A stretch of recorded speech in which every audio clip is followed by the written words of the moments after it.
자, 오늘은 하나님의 언약 그리고 대한민국이라는 말씀의 주제로 말씀을 증거하도록 하겠습니다.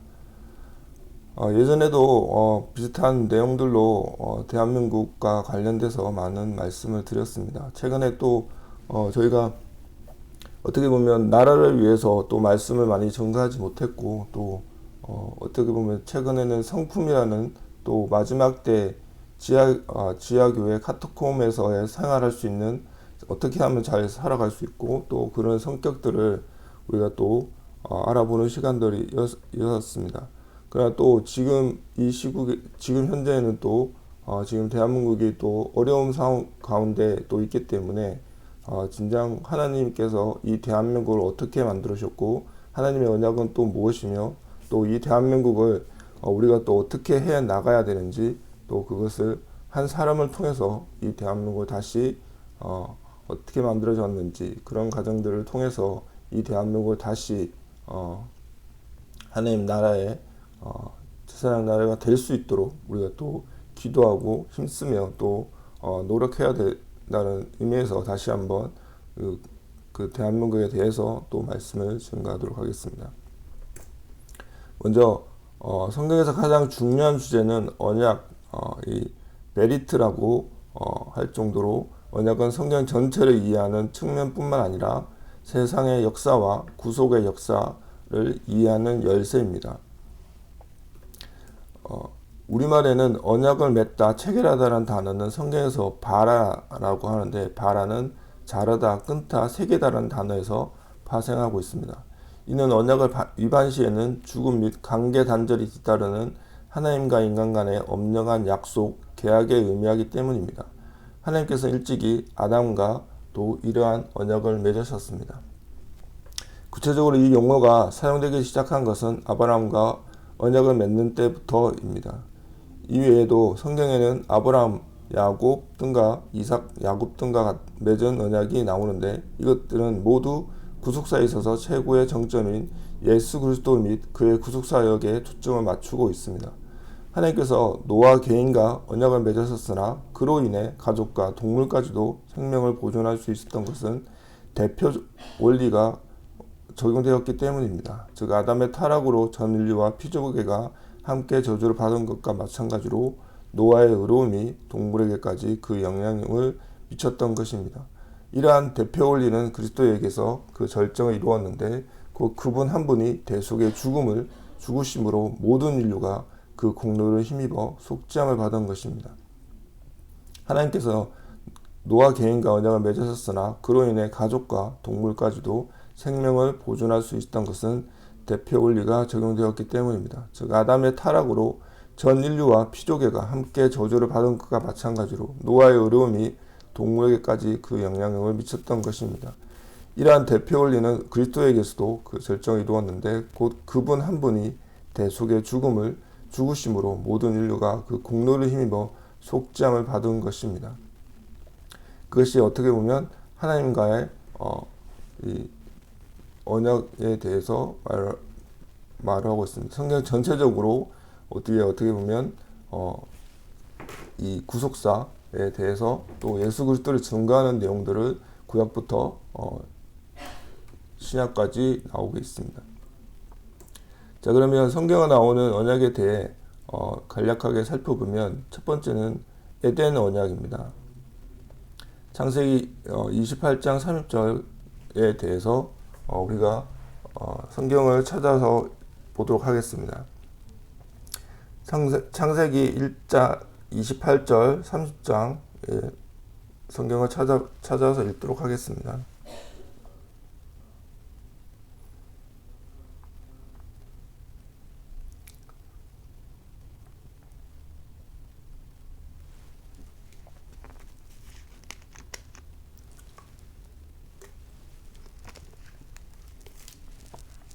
다 찾았으면 28절 한 절만 읽도록 하겠습니다. 하나님이 그들에게 복을 주시며 그들에게 이르시되 생육하고 번성하여 땅에 충만하라. 땅을 정복하라.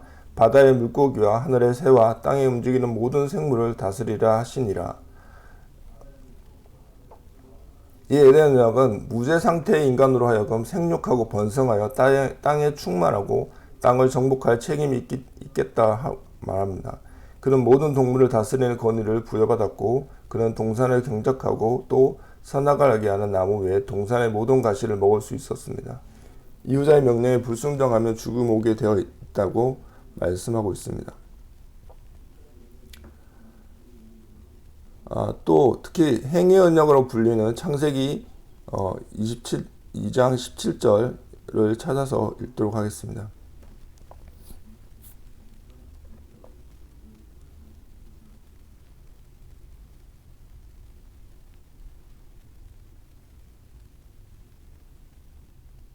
다 찾았으면 함께 읽겠습니다.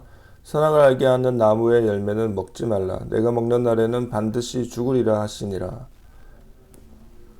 이 언약은 중요한 위치를 차지하고 있습니다. 이는 하나님께서 인간에게 준 절대 명령이자 인간과 맺은 최초의 행위 언약입니다.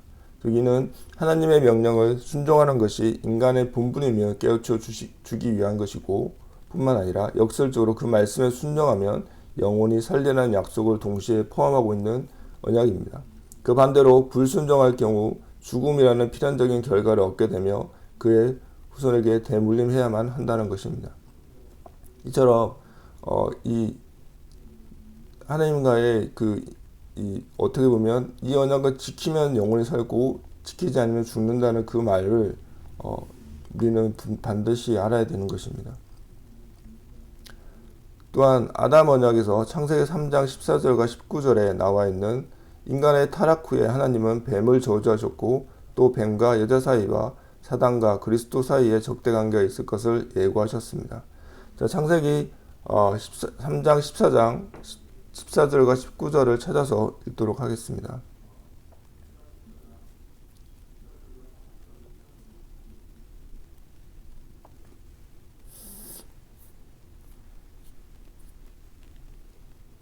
자, 그 중에서 창세기 15절만 읽어보도록 하겠습니다. 시작. 내가 너로 여자와 원수가 되게 하고 너의 원수도 여자의 후손과 원수가 되게 하리니 여자의 후손은 내 머리를 상하게 할 것이요 너는 그의 발꿈치를 상하게 할 것이니라.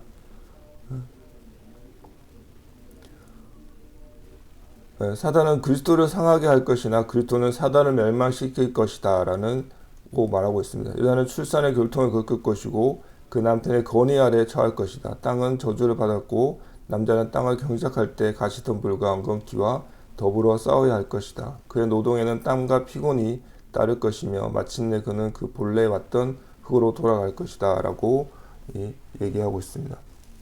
그래서 우리가 무엇보다도 이 창세기 3장 15절에 대해서는 우리가 또 잘 알고 있어야 되고 이것이 또 우리에게 주는 교훈들도 반드시 알아야 될 것입니다. 인간의 타락 후에 하나님과 뱀을 저주하셨고 또 뱀과 여자 사이에 사단과 그리스도 사이에 적대관계가 있을 거라는 것을 이미 창세기에 이 말씀을 말하고 있습니다. 자, 노아 언약에 보면 창세기 8장 20절에서 9장 27절에 하나님은 노아에게 약속하시기를 다시는 땅을 저주하거나 온 땅을 홍수로 멸하지 않겠다고 하셨습니다. 자, 8장 17절을 함께 읽도록 하겠습니다. 17절, 9장 1절 읽어보겠습니다.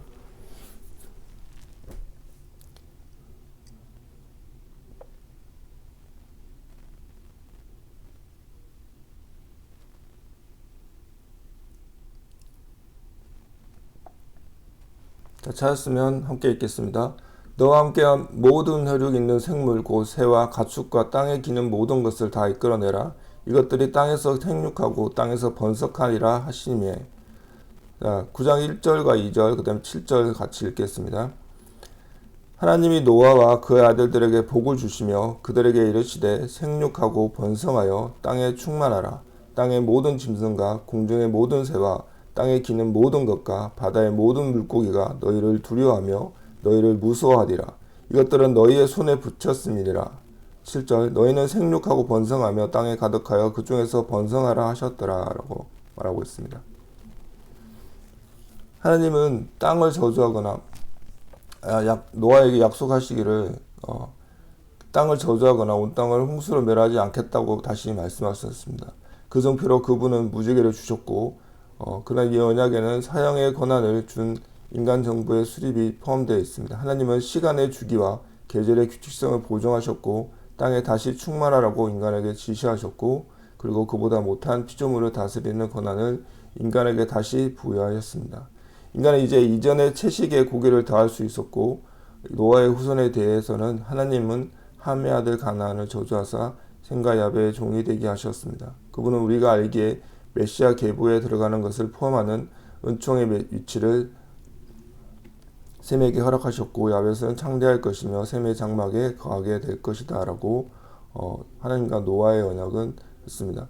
하나님은 그 땅에 너무나도 악하여 하나님께서 물로 그 땅을 멸하셨고 그래서 다시 노아로 인해서 다시 이 땅을 다시 노아에게 다시는 땅을 이렇게 물로서 홍수로서 심판하지 않겠다라고 말씀하셨습니다.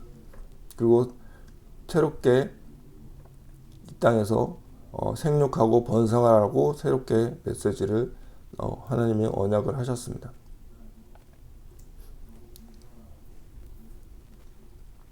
자, 다음은 아브라함의 언약입니다. 이 창세기 12장 1절과 3절, 13장과 14절, 17절, 그 다음에 15장 1절, 8절, 17장 1절, 8절에 대해서 하나님은 이 아브라함의 그 언약을 말씀하고 있습니다. 자, 먼저 창세기 12장 2절을 우리 모두 함께 읽도록 하겠습니다.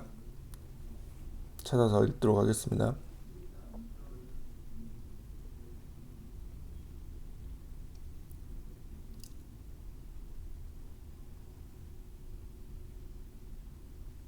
자, 찾았으면 함께 읽겠습니다. 내가 너로 큰 민족을 이루고 내게 복을 주어 내 이름을 창대하게 하리니 너는 복이 될지니라. 아브라함 언약은 무조건적입니다. 오직 하나님만이 창세기 15장 12절 21절에서 연기나는 풀무와 타는 햇불로 자신을 나타내며 희생된 짐승의 두 조각 사이로 지나가셨고 이것은 매우 의미심장한 일입니다. 두 사람이 언약을 맺을 때 히브리어로 자르다 그들은 언약의 조건에 자신들이 구속된다는 것을 보여주기 위해서 두 조각 사이로 함께 걸어간다라는 것이고 하나님은 아브라함에게 아무 조건도 내세우지 않으셨고 제시된 사항들은 아브라함의 후손이 얼마만큼 신실한 자들로 나타나냐와 상관없이 이루어질 것이다 라고 하나님의 옛 백성에게서 아무런 장래도 보지 못하는 이들은 이 언약을 적어도 땅에 가난한 조건적인 것처럼 보이게 하고자 노력합니다. 그들은 이스라엘에게는 거의 혹은 아무런 축복도 남겨놓지 않은 채 모든 축복을 교회의 것으로 돌려버립니다. 이 언약은 아브라함과 그의 후손에게 주어진 다음 약속들을 포함하고 있습니다. 즉 큰 민족 이스라엘을 이루는 것, 유명한 이름을 얻는 것, 다른 이들에게 복의 근원이 되는 것, 그 친구들에게는 하나님의 은총이 되고 그 대적들에게 저주가 되는 것, 만민에게 복이 되는 것, 그리스도를 통해 성취되는 것입니다. 가나안으로 또 후에 이스라엘과 팔레스타인으로 알려진 땅을 영원히 소유케 되는 것입니다. 자연적인 후손과 영적인 후손을 많이 소유케 되는 것이고 열방과 열왕의 아비가 되는 것이며 하나님과 특별한 관계를 가지는 것 등이 그러합니다. 이처럼 아브라함의 언약은 하나님에게 이런 큰 민족을 되겠고 내게 복을 주는 자에게 복을 주며 내게 저주한 자는 저주하겠다는 하나님의 언약을 볼 수 있습니다. 그러나 이 모든 것이 하나님께서 아브라함에게 준 언약은 아브라함이 그 즉시 언약과 같이 우리 눈으로 즉시적으로 보여주는 것이 아니라 나중에 진정으로 아브라함은 하나님의 그 언약처럼 창대한 엄청난 민족을 이름을 창대하게 했고 또 복이 된다고 말씀하신 것처럼 이 하나님의 언약은 반드시 이루어진다는 것을 우리가 성경을 통해서 우리가 볼 수 있습니다. 또한 모세 언약을 보면 출애굽기 19장 5절과 20장 1절, 31절, 31장 18절 이렇게 나와 있는데요. 19장 5절과 6절을 우리 같이 찾아서 읽도록 하겠습니다.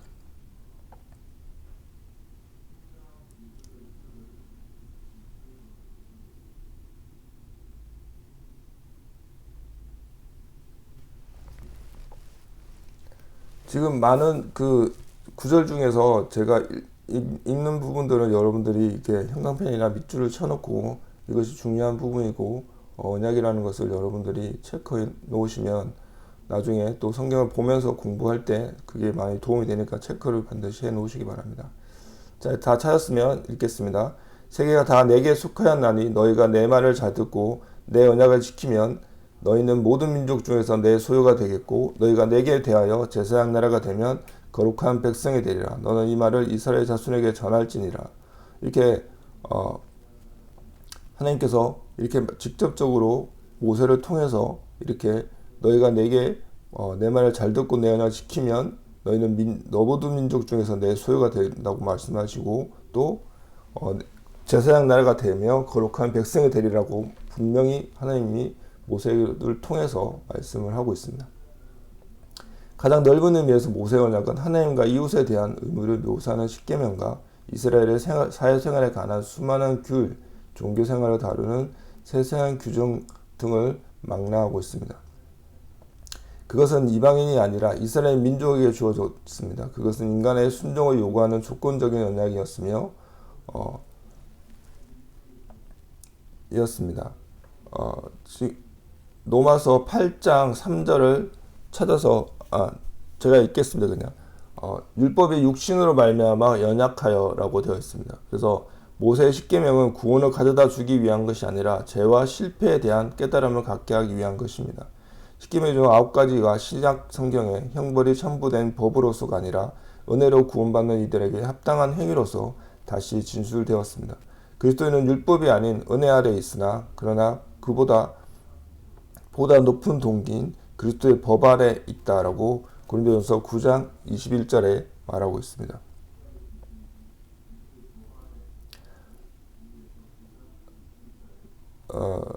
고린도전서 9장 21절을 찾아서 함께 읽도록 하겠습니다.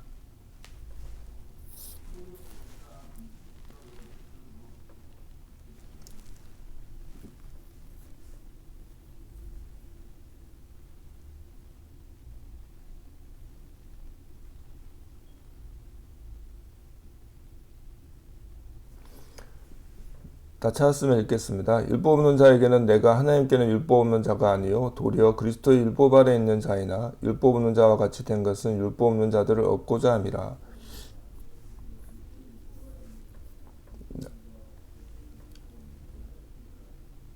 구원받는 이게 합당한 행위로서 다시 그리고 그리스도인은 율법이 아닌 은혜 아래 있으니 라는 것을 우리가 분명히 알 수 있습니다. 그리고 우리가 무엇보다도 그리스도의 법 안에 있다는 것을 분명히 우리가 알고 있어야 될 것입니다.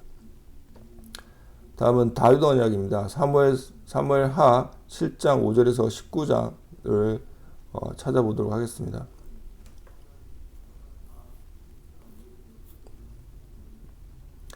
하나님은 다윗에게 그의 왕국이 영원히 지속될 것뿐만 아니라 그 위에 앉을 후손이 항상 있을 것을 약속하셨습니다. 그것은 다윗의 순종 내지 의로움에 전혀 의존하지 않는 무조건적인 언약이었습니다. 그리스도는 요셉을 계보에서 볼 수 있듯이 솔로몬을 통한 다윗의 위의 법적인 상속자이시고 그분은 마리아의 계보에서 볼 수 있듯이 나단을 통한 다윗의 혈통상의 후손이십니다. 그분은 영원히 살아계심으로 그분의 왕국은 영원하고 그분의 천년지상 통치는 영원한 왕국으로 이어질 것입니다. 그것이 바로 지금 사무엘상 7장 8절과 9절을 우리 같이 함께 읽도록 하겠습니다. 그러므로 이제 내 종 다윗에게 이와 같이 말하라. 만군의 여호와께서 이와 같이 말씀하시기를 내가 너를 목장 곧 양을 따르는 데에서 데려다가 내 백성 이스라엘의 주권자로 삼고 내가 가는 모든 곳에서 내가 너와 함께 있어 내 모든 원수를 내 앞에서 멸하였은즉 땅에서 위대한 자들의 이름같이 내 이름을 위대하게 만들어 주리라 라고 말씀하고 있습니다. 진정 다윗을 양을 따르는 데서 데려다가 이스라엘 백성의 주권자로 삼으셨고 또 위대한 자로 내 이름을 위대하게 만들어 주리라고 말씀하신 것처럼 다윗을 그렇게 만들어 주셨습니다. 다음은 솔로몬 언약입니다. 사무엘하 7장 12절과 15절 그 다음에 왕상 8장과 4절 5절 대하 7장 11절 22절인데 우리가 읽을 구절은 7장 13절에서 16절까지 함께 읽도록 하겠습니다. 찾아서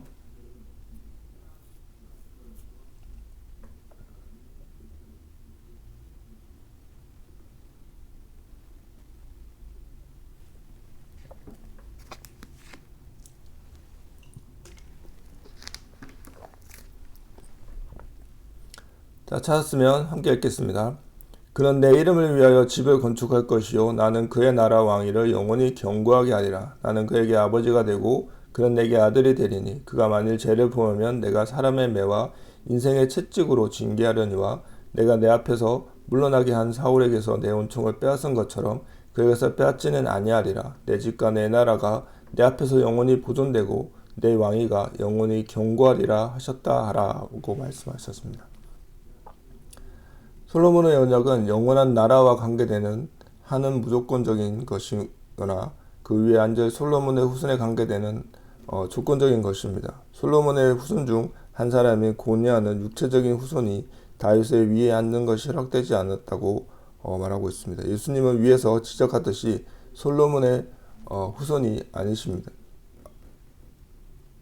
그렇지 않다면 그분은 고니아에 대한 저주 아래에 처하셨을 것입니다. 그러니까 하나님은 그 솔로몬한테 내 이름을 위하여 집을 건축할 것이다. 그 하나님의 성전을 솔로몬 보고 건축하라고 말씀하시고 또 그의 나라 왕위를 영원히 견고하게 하라고 말씀하십니다. 무엇보다도 그가 죄를 범하면 내가 사람의 매와 인생의 채찍으로 징계하려니와 그 사울에게서 뺏은 것처럼 뺏지는 않겠다고 말씀하십니다. 그런 것처럼 솔로몬도 처음에는 정말 신실한 하나님의 백성으로 살아갔지만 마지막에는 그런 하나님을 대적하는 짓들을 많이 했죠. 그러나 그것을 하나님 지금 이 말씀처럼 사울에게서 은총을 뺏은 것처럼 그게 뺏지 않겠다는 그 말씀을 지키시면서 끝까지 솔로몬에 대한 언약을 지켰을 것을 우리가 알 수 있습니다. 그 다음 새 언약입니다. 오늘 본문 말씀인데요. 예레미야 31장 34절 33장을 3절을 찾아서 읽도록 하겠습니다.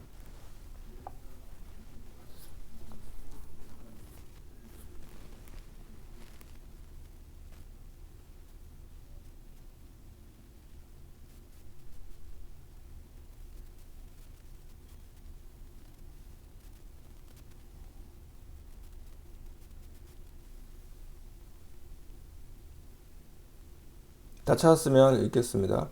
나 여호와가 말하노라. 그러나 그날 후에 내가 이스라엘 집에 세울 언약은 이러하니 곧 내가 나의 법을 그들의 속에 두며 그 마음에 기록하여 나는 그들의 하나님이 되고 그들은 내 백성이 될 것이라. 아멘.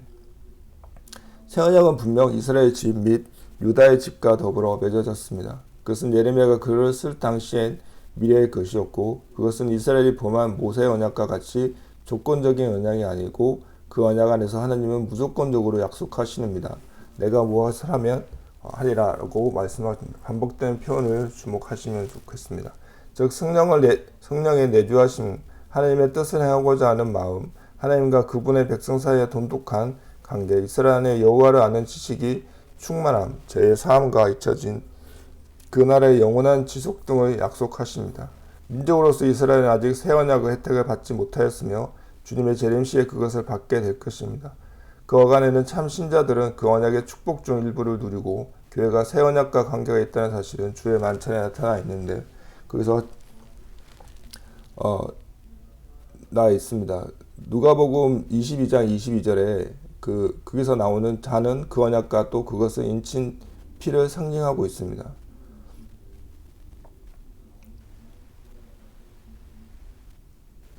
지금 누가복음 22장 20절을 찾아서 읽어보도록 하겠습니다.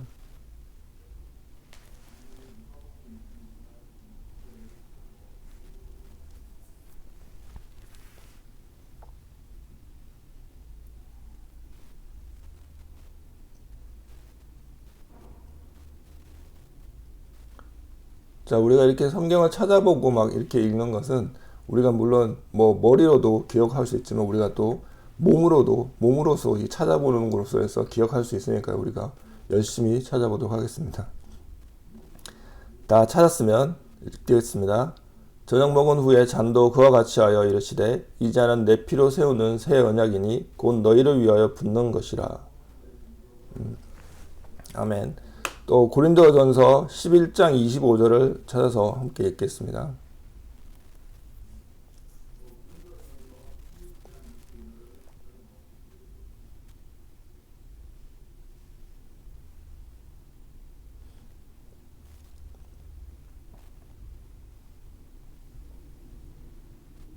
다 찾았으면 읽겠습니다. 식후에 또한 그와 같이 잔을 가지시고 이르시되 이 잔은 내 피로 세운 새 언약이니 이것을 행하여 마실 때마다 나를 기념하라 하셨으니. 여기서 이제 잔은 그 언약과 또 그것을 인친 피를 상징하고 있습니다. 그래서 예수님께서 이런 내 피로 세운 새 언약이라고 해서 이걸 행하여 마실 때마다 나를 기념하라고 말씀하신 것처럼 우리가 이렇게 하나님 말씀을 기억해야 될 것입니다. 또 고린도후서 3장 6절을 찾아서 읽어보도록 하겠습니다.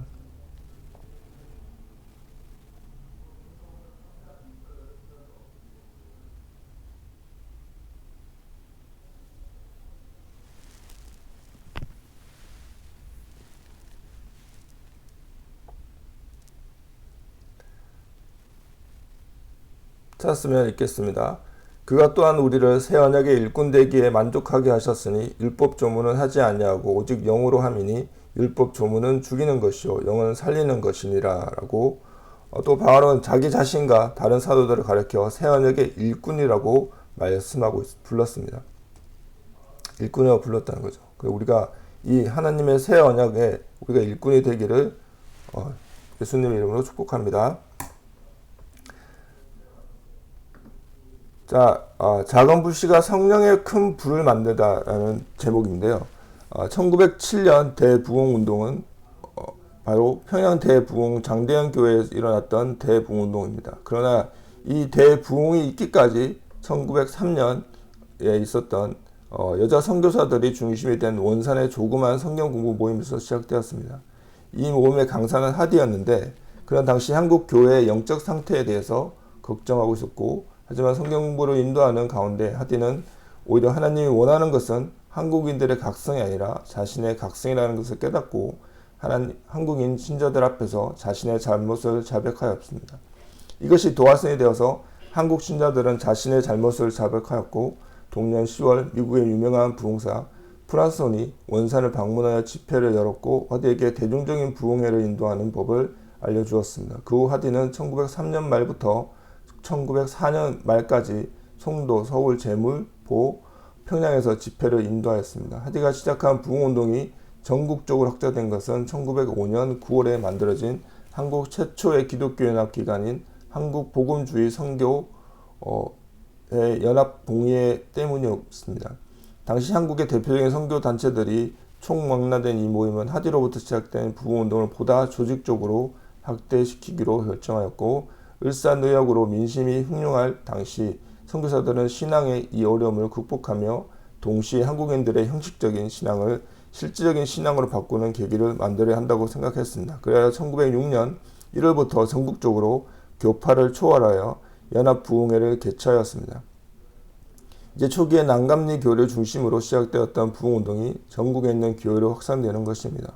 1906년 9월 부흥사인 존 스톤이 한국을 방문하였고 그는 당시 세계적으로 일어나고 있던 성령운동을 설명하면서 이 같은 운동이 한국교회에도 일어나기를 바란다고 발언하였습니다. 이런 존 스톤의 언급에 평양의 선교사들과 한국인 지도자들은 감흥을 받았고 1907년 1월 장대현 교회에서 열린 연합사경회에서 놀라운 부흥의 역사가 일어납니다. 이 부흥회는 길선주의 회개로 촉발되었으며 신자들의 참회와 자백으로 이어졌습니다. 이후 길선주는 전국적으로 순회하는 부흥사가 되었고 1907년 대부흥회 운동의 주요 특징은 첫째, 성경을 공부하는 사경회 가운데 일어났으며 둘째, 성령의 인재와 함께 철저한 회개가 뒤따랐습니다. 셋째는 처음에는 선교사가 주도했으나 나중에는 한국인이 주도했으며, 넷째, 이 부흥의 결과로 한국교회의 뜻깊은 도덕적 갱신이 이루어졌다는 것을 우리가 알 수 있습니다. 이렇게 어떻게 보면 전 세계적으로 가장 이 대부흥, 성령의 큰 불이 일어났다는 것이 바로 평양 대부흥의 장례원 교회였습니다. 그러나 그것을 발달했던 것은 1903년 여자 선교사들의 중심에 된 원산의 조그만 성경 공부였습니다. 그것이 어떻게 보면 한국 교회의 크나큰 또 불씨를 일으키는 그런 계기가 되었다는 거죠. 또한 이 한성 감옥에서도 작은 불씨가 타고 있었습니다. 이 한성 감옥은 고난이 꼭 저주는 아니며 형통이 반드시 축복은 아니다. 역사적인 거인의 고난은 오히려 수천만 구원의 축복이 되기도 합니다. 그가 바로 우리가 잘 아는, 저번에 시간에도 예전에 한번 제가 이승만 대통령에 대해서 또 말씀을 드렸던 것처럼,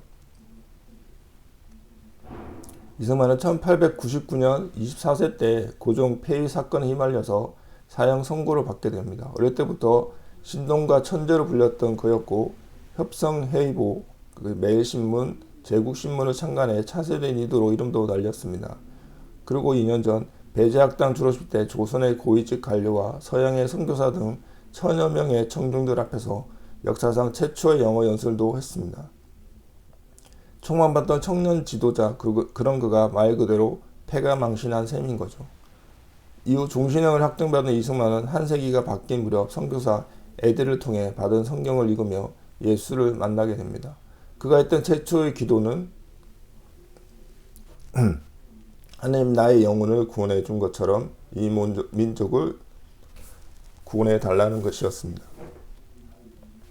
그러니까 하나님께 기도를 했더니 금방 감방이 빛으로 가득 채워주는 것을 같았고, 나의 마음에 기쁨이 넘치는 평안이 깃들며 나는 완전히 변한 사람이 되었다라고, 내가 선교사들과 그들의 종교에 대해서 갖고 있던 정오감, 그들에 대한 불신감도 사라져 버렸습니다. 왜냐하면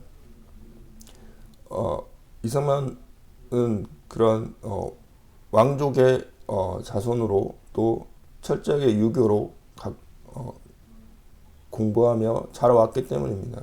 그래서 이런 외국의 선교사들의 그들을 다 귀신 쓰인 자들, 아니면 또 서양 귀신이다라고 그 당시에 그렇게 불렸기 때문에 이승만도 그렇게 알고 있었다는 거죠. 그러나 이 한성가복원에서의 그 기도를 통해서 그 종교에 대해서 갖고 있던 증오감, 그리고 불신감은 완전히 사라지게 되는 거죠.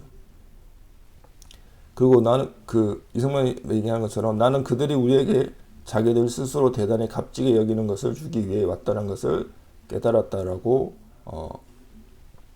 이승만의 영문 투옥 경위서에도 나와 있습니다.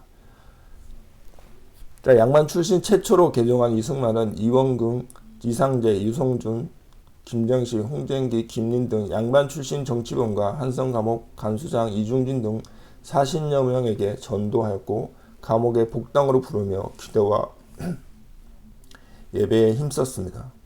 영어 사전도 집필했고, 그러기를 5년 7개월 이승만은 극적인 사면을 받고 자해몸이 됩니다.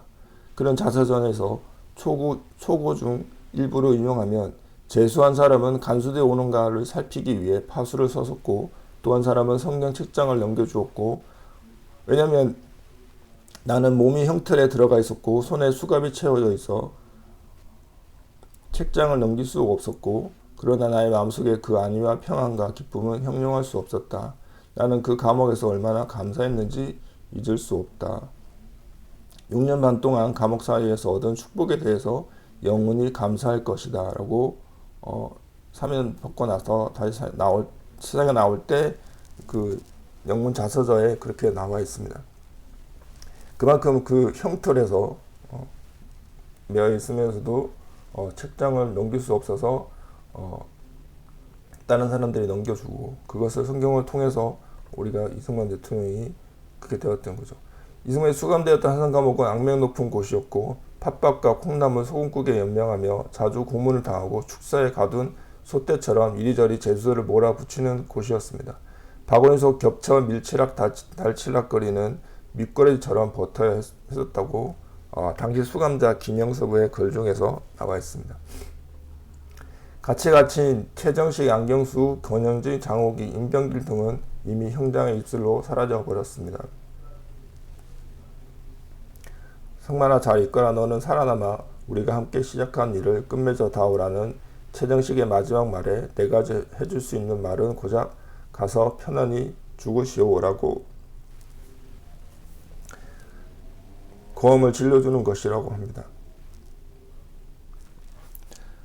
그래서 이승만은 고백합니다. 나라를 위해 확신을 가지고 했던 활동에 대한 사회적 정죄와 비난, 언제 채용될지 알 수 없는 공포와 두려움,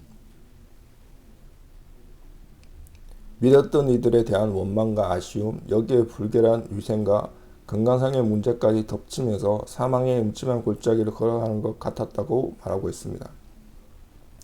에스겔의 마른 뼈 같은 삶이라 느낄 수도 있었고 감옥 밖 선교사들의 기도와 위로가 있었다 하지만 안식은 짧은 찰나 또다시 길고 긴 어둠이 마음을 누르는 법입니다. 그러나 절대적 고통은 절대적 신앙의 씨앗이 됩니다. 생명을 만나면 어둠은 빛으로 변합니다. 이승만은 감옥 안 6년의 시간을 안위와 평안과 기쁨을 형용할 수 없었고 그 감옥살이에서 얻은 축복에 대해서 영원히 감사할 것이라고 고백합니다. 육신은 형틀과 수갑에 채워져 있어도 영혼은 생명을 만났던 탓이고 심령의 천국이 임하니 변하는 세상을 보지 않고 불변의 신앙을 갖게 된 것입니다. 이승만은 추록 후 기독교 국가가 조선이 가야 할 길임을 믿었습니다. 그래서 옥중전도, 예수교에 대한 장래의 지초, 두 가지 편백됨, 교회 경략, 대한교우대에 힘쓸 일 등의 글을 통해 기독교 입국론을 설파했습니다. 이 혁명적인 세계관은 1913년 한국교회 핍박으로 구체화되었습니다. 3.1운동 직후 1919년 4월 17일 노령에서 가진 임시정부 첫 기자회에서 공언되고 임시정부 현장과 1948년 5월 31일 초대 국회에서 선언되었습니다. 이승만은 불우함 속에서 신앙을 갖게 되었고 40여 년 뒤 신앙의 자유가 꽃피는 나라를 세웠습니다. 김일성이 북한 땅에 유물론 공산주의의 유물론 체제를 세워 지상의 지옥을 만들던 같은 시대, 같은 반도 위에서 이루어진 일입니다. 남한 땅에는 휴전선 이북의 흑암을 걷어낼 복음의 기지가 세워져 열방을 향해 뻗어갈 제사장 나라를 꿈꾸게 되었습니다. 고난이 없다면 불가능한 일이었고 한 명의 고통이 수천만의 구원을 밀어내게 된 셈입니다. 이처럼 한성 감옥에서 어떻게 보면 지금의 대한민국의 나라를 꿈꾸었던 것입니다.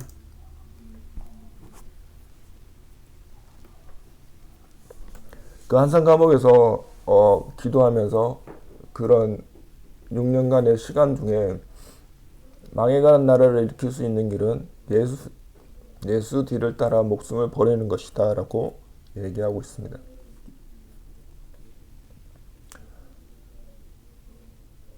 이처럼 그 이승만은 옥중 6년간 수백 편의 논술을 썼고 또 자신이 창간한 제국신문과 신학월보 등에 게재 예수가 대한의 장래 기초 그리고 그리스도의 나라 만들기, 백성의 교화 등 개신교를 통한 국가개혁과 국민교육의 시급성을 줄기차게 계명하고 있습니다.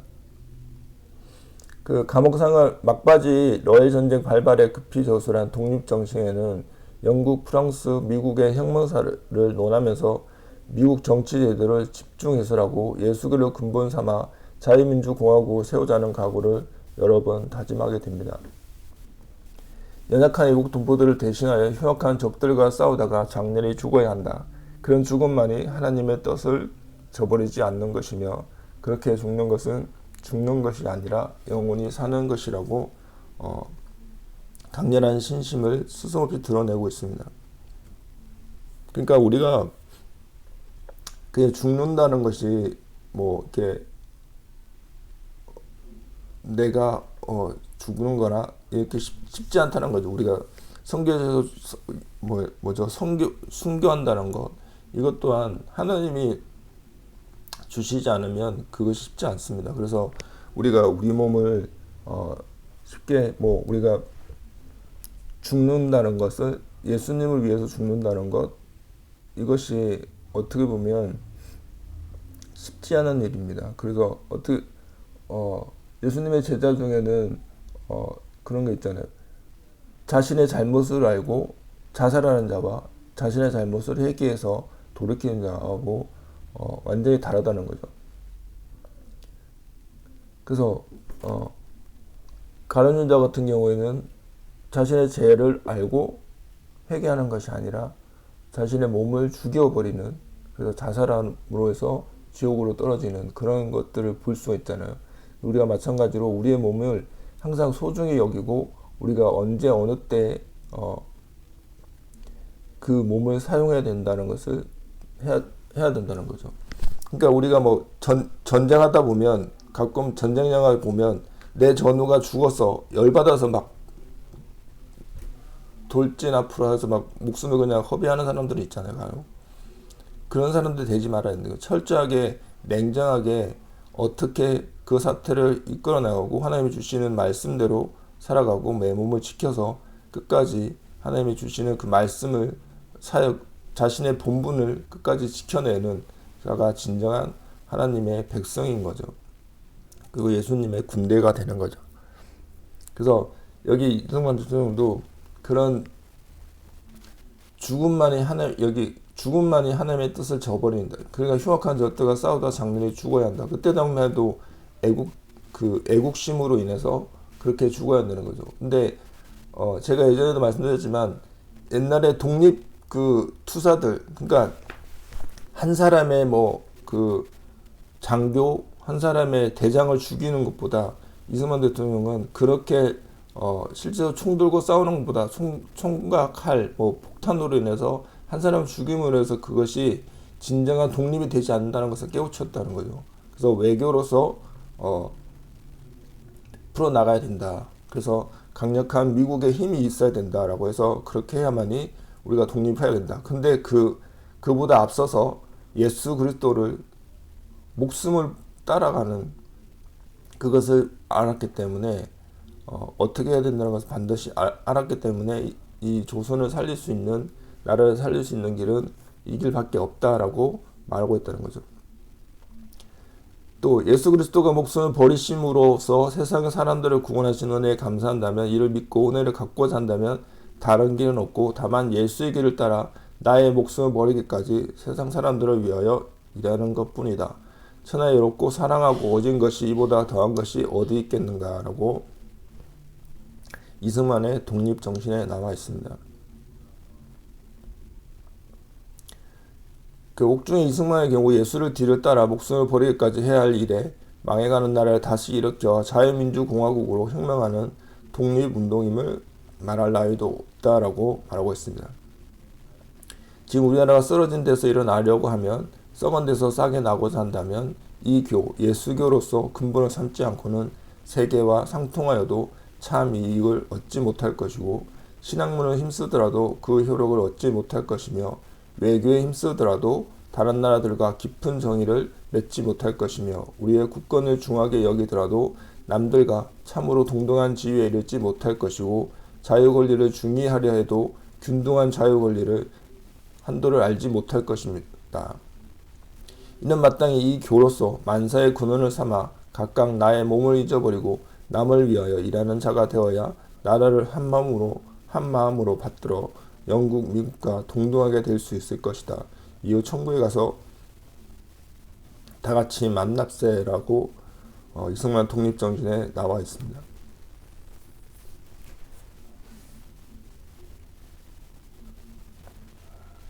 이승만은 이 예수 그리스도를 따르는 것이 진정한 이 나라를 살리고 이 백성을 살릴 수 있다고 믿었기 때문입니다.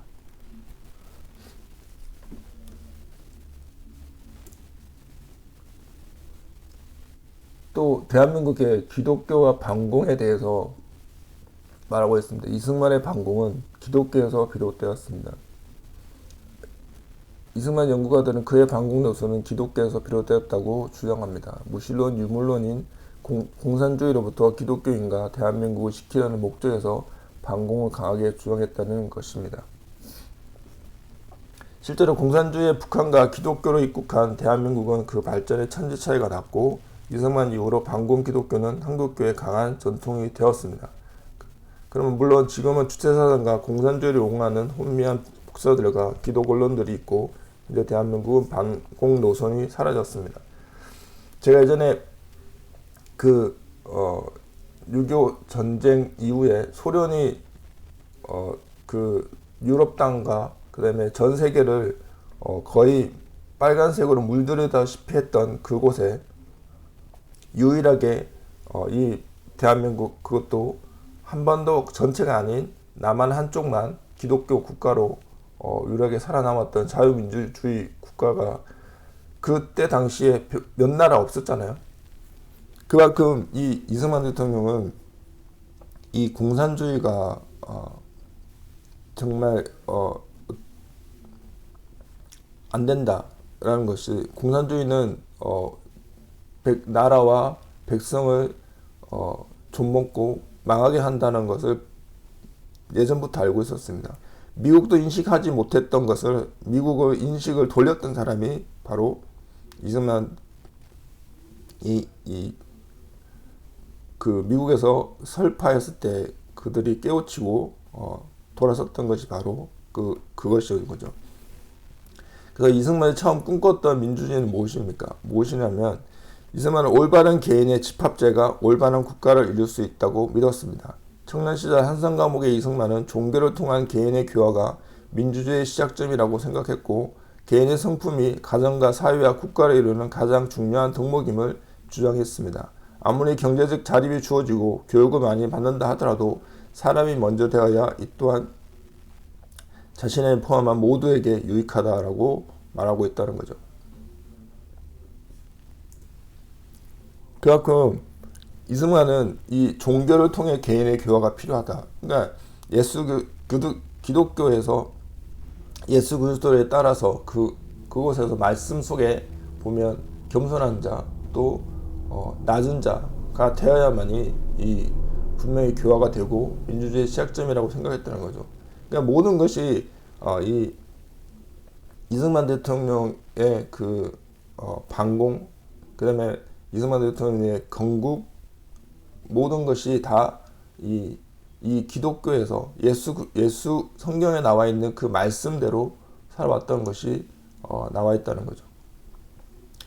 그래서 제가 이게 오늘 이승만에 대해서 짤막하게 말씀을 드렸지만 정말 여러분들이 진정한 이 대한민국을 살아간다면 진정한 우리의 국부인 초대 대통령인 이승만에 대해서 여러분들이 공부하고 또 알아가는 것이 어떻게 보면 이 대한민국을 다시 살아갈 수 있는 그 동기, 매체가 될 수 있다는 거죠.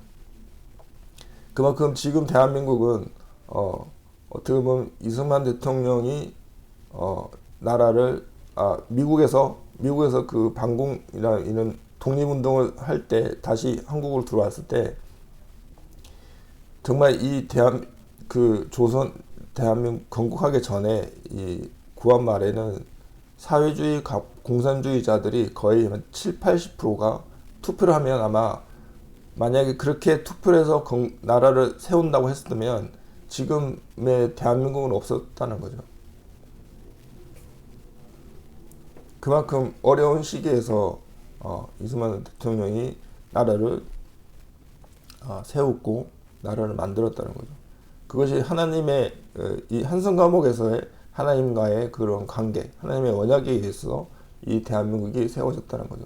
그렇게 해서 우리나라 최초의 그 기록이 바로 이은영 목사의 그 기도, 재헌국회에서 기도했던 그 기록이잖아요.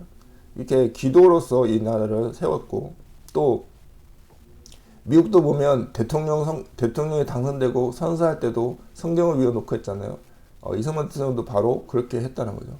그것이 이 나라가 바로 기독교를 바탕으로 세워진 나라다라고 해서 있다는 거죠. 그만큼 어려운 곳에서 힘들게 이 대한민국이 건국이 되었고, 그 대한민국이 지금은 세계 10대 세계 경제 안에 들어가 있는 유례없는 전쟁 이후에 유례없는 발전한 것이 바로 이 대한민국입니다. 그렇게 강한 대한민국이 지금은 어떤 주체사상이라든지 이 반공, 이 공산주의자들이 이런 이 대한민국을 잠식하고 있다는 것을 너무나도 안타까운 현실입니다. 자, 간단한 사례를 보면 이런 우리가 잘 아는 정영진 신세계 부회장이 멸공이라는 게시글을 올렸는데, 멸공이라는 단어를 올렸더니 이게 엄청난 논란이 확산이 되고, 그래서 이 SNS에서도 그 계정이 삭제되는 그런 상황이 발생했다는 겁니다. 그래서 이런 상황들이 발생하고 있다는 거죠. 그러니까 정 부회장이 그동안 본인의 사회관계 인스타그램에 계정에 공산당이 싫다는 글을 올려 화제가 나왔는데, 최근 불 지핀 것은 여기 보시면 한국이 아나무인 중국에 항의 한번 못한다는 제목으로 정부의 대중정책을 비판하는 내용의 기사의 캡처 화면을 멸공, 승공, 통일, 반공, 방첩 등의 해시태그와 함께 올린 것이죠. 인스타그램에 멸공 태그가 붙은 자신의 게시물을 폭력 선동이라며 삭제한 데에 대해 항의하는 의사로 풀이된다고 말하고 있습니다. 그래서 물론 뭐 나중에 정 부장이 계속 항의를 하니까 게시글에 결국 복구시켰는데, 아니 한 개인이 멸공이라는 단어를 쓰면 안 되고, 그것이 그 SN 관계에서는 폭력과 선동하는 글이라고 이걸 삭제한다는 것이 이 자유 대한민국에서 일어나는 현실이라는 거죠. 네. 이런 말도 안 되는 일들이 바로 일어나고 있다는 거죠. 근데 문제는 뭐냐면 이 게시글이 이 논란이 일어난 이후에 모기업의 불매운동이 모기업에 대한 불매운동을 했다는 거죠. 이 사람들이 멸공 단어를 싫어하는 자들이 이 불매운동을 하자고 막 일어났다는 거죠. 이런 말도 안 되는 내용들이 지금 현실이 대한민국에 버젓이 일어나고 있다는 거죠. 이 대한민국은 분명히 자유민주주의 국가입니다. 근데 이 반공이라는, 멸공이라는, 나는 공산주의 싫다라는 이 단어가 왜 그들에게 이렇게까지 게시물을 삭제하게 하고 폭력 선동이라고 하고 기업의 부회장 그 기업의 불매운동을 하겠다고 나서고, 이런 것들이 지금 이 대한민국에 일어나는 게 말이 됩니까? 이 대한민국이 어떻게 태어났습니까? 앞서 말씀드렸지만 그렇게 어렵게 하나님이 이 대한민국을 만드셨는데 이것이 과연 올바른 길로 가고 있냐 이것입니다.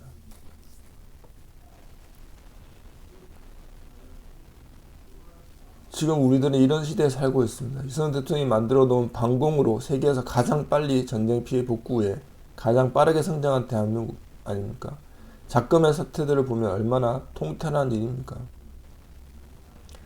한성 감옥에서 기독교 입국론을 계획하고 자유 대한민국을 건국할 수 있도록 한 사람을 보내어 이 땅을 기독교 바탕에서 건국되도록 하나님께서 이끌어 주셨는데, 하나님의 등기는 형국으로 교회가 진심으로 회개하고 하나님께 나아가야 할 것입니다.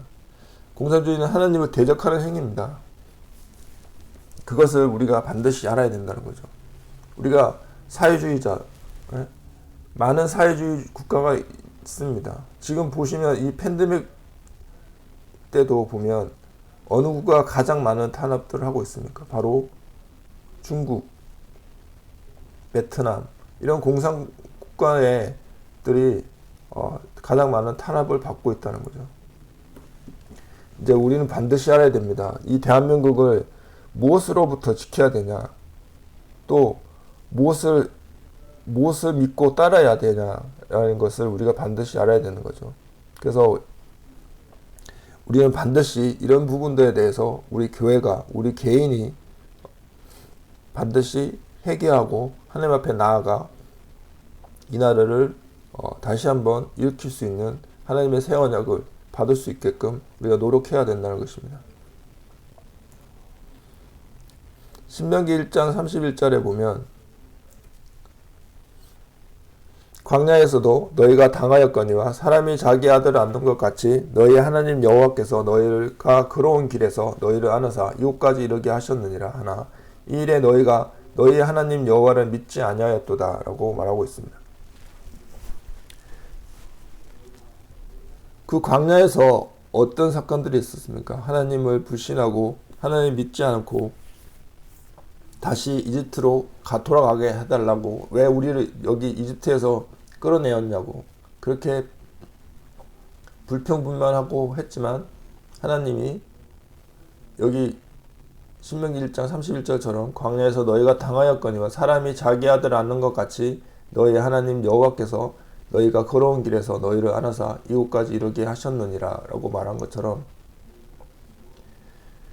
하나님은 우리가 하나님을 돌아서고 그래도 하나님은 끝까지 안 하십니다. 그러나 그것이 하나님이 싫어하는 우상숭배나 음란은 하나님의 죄가 만연한 그것을 아닌 진정으로 우리가 다시 하나님 앞에 돌아서서 우리가 죄가 있더라도 돌아섰을 때 하나님이 다시 안아주시고 우리의 길을 인도해 주시는 것이 우리가 성경을 통해서 배우는 것입니다. 그래서 우리가 매 순간마다 어떠한 것을 성경을 통해서 우리가 그 삶에 적용시키고 그 성경의 말씀대로 우리가 살아가야 될 것을 우리가 이 순간에도 말씀드리고 싶습니다.